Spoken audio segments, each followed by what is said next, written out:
ఆడబిడ్డలపై CM Revanth Reddy వ్యాఖ్యలకు నిరసనగా రేపు బీఆర్ఎస్ రాష్ట్ర వ్యాప్త ఆందోళనకు సిద్దమవుతుంది. పార్టీ సీనియర్ మహిళా శాసనసభ్యులు సబితా ఇంద్రారెడ్డి, సునీత లక్ష్మారెడ్డిలను రేవంత్ రెడ్డి అవమానించారన్న కేటీఆర్ రేపు సీఎం దిష్టిబొమ్మలు దగ్ధం చేయాలంటూ పిలుపునిచ్చారు.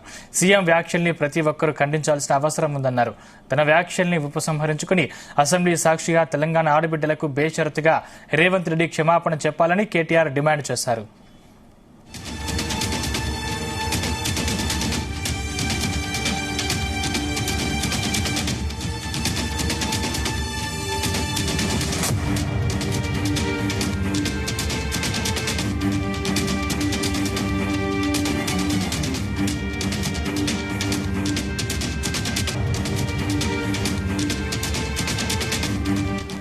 ఇంకా ఆడబిడ్డలపై సీఎం రేవంత్ రెడ్డి వ్యాఖ్యలకు నిరసనగా రేపు బీఆర్ఎస్ రాష్ట్ర వ్యాప్త ఆందోళనకు సిద్దమవుతుంది. పార్టీ సీనియర్ మహిళా శాసనసభ్యులు సబితా ఇంద్రారెడ్డి, సునీత లక్ష్మారెడ్డిలను రేవంత్ రెడ్డి అవమానించారన్న కేటీఆర్ రేపు సీఎం దిష్టి బొమ్మలు దగ్ధం చేయాలంటూ పిలుపునిచ్చారు.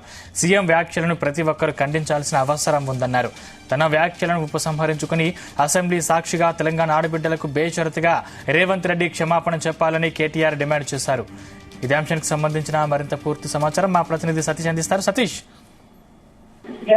సందీప్, ఈ రోజు అసెంబ్లీలో ఇటు బీఆర్ఎస్ ఎమ్మెల్యేలు, మహిళా ఎమ్మెల్యేలు సబితా ఇంద్రారెడ్డి, సునీత లక్ష్మారెడ్డిపై CM Revanth Reddy, deputy CM Mallu Bhatti చేసిన వ్యాఖ్యలపై ఇప్పటికే బీఆర్ఎస్ నేతలంతా కూడా రాష్ట్ర వ్యాప్తంగా కూడా CM Revanth Reddy, deputy CM Mallu Bhatti దిష్టిబొమ్మల దహనాన్ని కూడా పిలుపునిచ్చారు.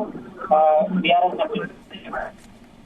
ఈ రోజు మనం చూస్తాం, ఇరు పార్టీలు, ఇటు బీఆర్ఎస్, ఇటు కాంగ్రెస్ మధ్య కూడా రక్త కాల్చిందని చెప్పుకోవచ్చు.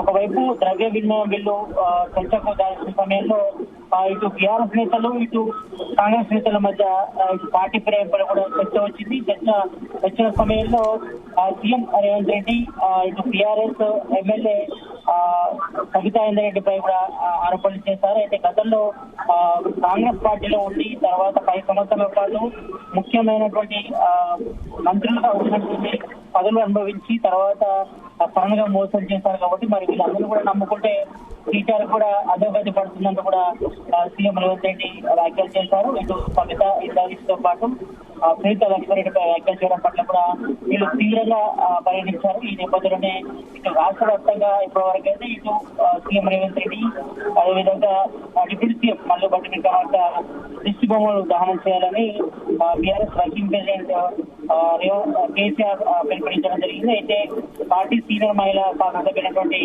సబితా ఇంద్రారెడ్డి, సునీత లక్ష్మారెడ్డి పైన ఈ రకంగా ముఖ్యమంత్రి రేవంత్ రెడ్డి నీచమైన వ్యాఖ్యలకు నిరసనంగా రాష్ట్ర వ్యాప్తంగా రేవంత్ రెడ్డి దిష్టిబొమ్మలు దహనం చేయాలని కూడా భారత రాష్ట్ర సమితి కూడా పిలుపునిచ్చింది.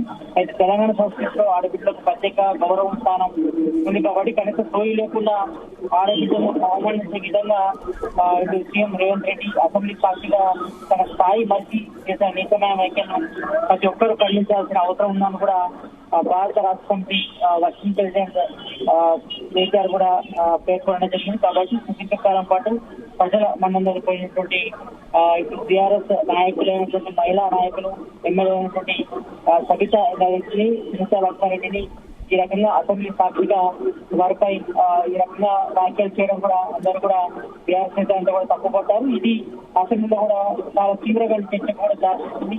దీంతో బీఆర్ఎస్ ఎమ్మెల్యేలు కూడా పోడియం వద్దకు వచ్చి ఇటు వాకౌట్ కూడా చేయడం జరిగింది. తర్వాత మీడియా పైన వద్ద కూడా అందరూ తమ అభిప్రాయం కూడా చెప్పారు. ఈ రకంగా మహిళలపై ఈ రకంగా వ్యాఖ్యలు చేయడం కూడా సరికాదంటూ కూడా అభ్యంతరం కూడా వ్యక్తం చేశారు. మరోవైపు CM Revanth Reddy, deputy CM కూడా దానికి వివరణ కూడా ఇచ్చారు.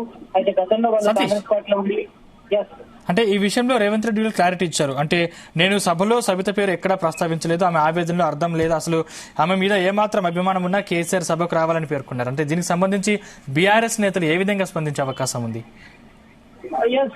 సందీప్, దీనిపై ఇప్పటికే బీఆర్ఎస్ నేతలు కూడా స్పందించారు. ఈ రకంగా మహిళా నేతలపై సీనియర్ నేతలైనటువంటి సబితా ఇంద్రారెడ్డి గాని, సునీత లక్ష్మారెడ్డి పేర్లు ఎక్కడ కూడా అసెంబ్లీలో సీఎం రేవంత్ రెడ్డి ప్రస్తావించినప్పటికీ కూడా మరి ఇది కేటీఆర్ ఉద్దేశిస్తూ ఈ రకమైన వ్యాఖ్యలు చేస్తుంది. అంటే కేటీఆర్ పక్కన ఉన్నటువంటి వెనుక ఉన్నటువంటి వారిని నమ్ముకుంటే, అక్కడ నమ్ముకుంటే అదో పరిస్థితి ఉంటుందని కూడా ఇటు సీఎం రేవంత్ రెడ్డి స్పష్టం చేశారు. ఈ వ్యాఖ్యల్లో దీంతో వీళ్ళు సడన్ గా రియాక్ట్ అయ్యారు. ఇటు సబితా ఇంద్రారెడ్డితో పాటు అదేవిధంగా సునీతా లక్ష్మారెడ్డి కూడా రియాక్ట్ అయ్యారు. ఎందుకంటే గతంలో వీళ్ళు కాంగ్రెస్ లో పనిచేశారు, చాలా ఉన్నతమైన పదవులు కూడా పొందారు. ఒకవైపు మంత్రి పదవిలో ఉన్నారు. గతంలో సబితా ఇంద్రారెడ్డి హోంమంత్రి కూడా పనిచేశారు గతంలో ఇటు రాజశేఖర రెడ్డి సర్కార్లో ఉన్నప్పుడు. తర్వాత సడన్ గా వీళ్ళు 5 సంవత్సరాల పాటు గతంలో కాంగ్రెస్ గవర్నమెంట్ ఉన్నప్పుడు పదవులు అనుభవించి ఆశించి తర్వాత సడన్ గా కాంగ్రెస్ పార్టీని మోసం చేసి బీఆర్ఎస్ లోకి వెళ్ళడం పట్ల కూడా వీళ్ళు అభ్యంతరం వ్యక్తం చేశారు గతంలో. కానీ ఈ రోజు చర్చకు రావడం పట్ల అంటే ఈ రకంగా మరి గతంలో కాంగ్రెస్ లో ఉండి మరి బీఆర్ఎస్ లోకి వెళ్ళిన వాళ్ళ పట్ల మరి ఇదే ధోరణితో ఉంటే ఇటు కేసీఆర్ కానీ కేటీఆర్ కూడా కష్టం అవుతుందంటూ కూడా మరి వీళ్ళతో జాగ్రత్తగా ఉండాలంటూ కూడా మరి సీఎం రేవంత్ రెడ్డి కూడా ఆ వ్యాఖ్యలు చేయడం జరిగింది. దీంతో వీళ్ళంతా కూడా బగ్గుమన్నారు. ఒక్కసారిగా బీఆర్ఎస్ సంబంధించిన నేతలంతా కూడా వీళ్ళంతా కూడా తప్పుపట్టారు. మరి వెంటనే ఇటు కాంగ్రెస్ ఇటు బీఆర్ఎస్ సంబంధించిన ఎమ్మెల్యేలు మహిళా ఎమ్మెల్యేలు సబితా ఇంద్రారెడ్డికి అదేవిధంగా సునీతా లక్ష్మారెడ్డికి సీఎం రేవంత్ రెడ్డితో పాటు డిప్యూటీ